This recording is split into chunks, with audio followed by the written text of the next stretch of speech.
The chair now recognizes the gentleman from New Jersey, Mr. Garrett, chairman of our Capital Markets GSE Subcommittee, for 5 minutes. Thank you, Mr. Chairman. So Mr. Clay's question sort of precedes mine. Today I wanted to focus my time on two important issues. That's accountability and transparency to the American people. I've been quite disturbed at this administration's clear pattern of stonewalling anyone who dares shine the light of day into the inner workings of this administration, whether it's a terrorist attack on a U.S. embassy in Benghazi, to Attorney General Eric Holder's refusal to turn over key documents, to the lack of this administration's cooperation with Congress in providing details regarding Obamacare's failed implementation. Requests for simple information have either been met with silence or outright refusal by this administration. And this pattern has continued at the Department of Treasury under your leadership. Mr. Clay had a very simple question, and your answer to him was, "Don't blame me. I didn't know. It was my staff."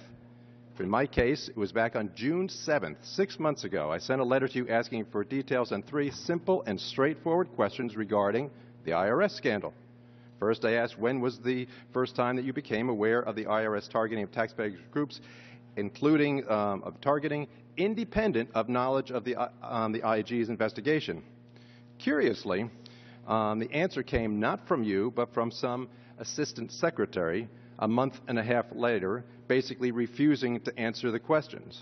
The second question I asked was whether you attended any meetings with then-Commissioner Schulman, and whether there was any discussions at that time regarding the IRS conservative leading organizations or their tax-exempt status, and a couple other simple yes or no questions. Again, a refusal from you to answer yes or no questions. So then, after several months more passed, I simply called your office and said, "Would you, Mr. Secretary, just give me 5 minutes on the phone to talk?" And your answer was, "No, I cannot talk to you." So then I offered to actually have a meeting with you, not in my office. I agreed to go down to your office at your convenience at any time, just for 5 minutes to discuss this. And your answer was, no, you were too busy for the last 6 months to meet with a member of Congress. So my first question, is it appropriate for you and your staff to deny even a 5-minute phone call or a 5-minute discussion with a member of Congress on important issues relevant to them? Congressman, first of all, and that's a yes or no question, too. I answered Congressman Clay's question quite directly. I demonstrated my knowledge. To my question. Could you answer mine now? And I will follow up on it and get back to him. You and I went back and forth at the hearing. I appeared at this committee before, and I gave you all the information I had, and that remains the case now. You never answered the three questions in the letter, and so you, to this day, you have not. Do you think it's appropriate that you would not pick up the phone and talk to a member of Congress? Congressman, I have responded to your question on multiple occasions. You did not. This letter is not from you. This is from some assistant secretary. In 6 months, I have not gotten an answer from you. Mr. Secretary, I'm still not getting an answer from you right now, and I think it's deplorable that you would not answer a member of Congress, and we have to raise these issues over and over again. But let me get on to other issues. On the question of the letter, it is for generations traditional for the Assistant Secretary for Legislative Affairs to respond. When I was OMB Director, I responded Mr. Secretary, to the letter. Your assistant did not answer the question. When I followed up and I simply asked to speak to you to get a clarification, you would not answer it. So let's move on, because obviously you are continuing in the pattern of this administration of not answering simple yes or no questions. And you're doing so here. Let's go on.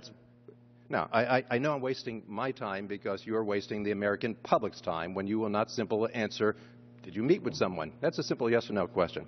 Let's look at in the last time that we have on the Volcker situation and the rules that have just come out on this. Do you believe that there's any negative impact on the corporate bond market by the new rules that have come out? I think that the rule, as it's come out of the 5 agencies, reflects an important balance between maintaining the markets and protecting the economy from the risks. So will there be any negative impact on the corporate bond market and liquidity? I think that the financial sector will be able to manage implementing. Will there be any negative impact upon the corporate bond market?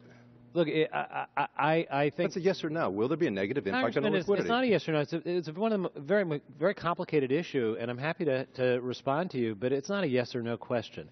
I mean, it's an important balance that we make sure that firms do not take on risks that put taxpayers in their place taking on risk if they fail. So, and okay, what we've so done is we've tried to strike let's the stop balance. there So then. we've preserved Let's market stop there, making, Mr. we've preserved the Secretary. Let's ability stop for there, financial Mr. firms Secretary. to Let's serve their stop there, clients' Mr. needs. Secretary. You're saying that it is okay for them to take on risks such as in the muni market and on sovereign debt, but on not corporate debt. So it is okay for them.